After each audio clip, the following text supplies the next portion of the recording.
असं आहे, मी वारंवार सांगतो की काँग्रेसच्या काळातल्या 28 घटना मी देतो आपल्याला आत्ता की पेपरफुटी झाली आहे 28 वेळा 28 वेळा. आणि या पेपरफुटीचा आलेख जर बघितला तितका गंभीर आहे. हे जे नौटंकी करताय ना, यांनी एकदा आलेख तपासून घ्यावा.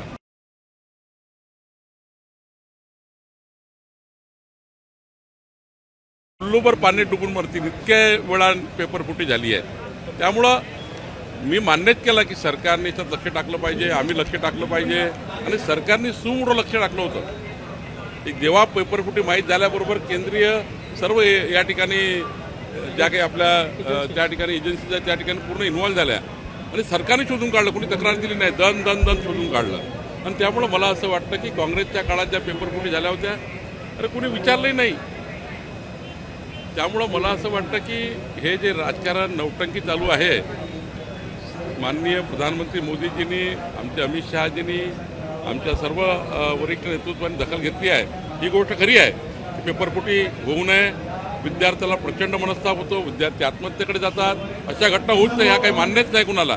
पण मला असं वाटतं जे एखादी घटना एखाद्या सिस्टीममध्ये झाली असेल त्याला मंत्र्याला दोषी ठरवणे, सरकारला दोषी ठरवणे आणि राजकीय आंदोलन करून विद्यार्थ्याचे माथे भडकवणे काही योग्य नाही.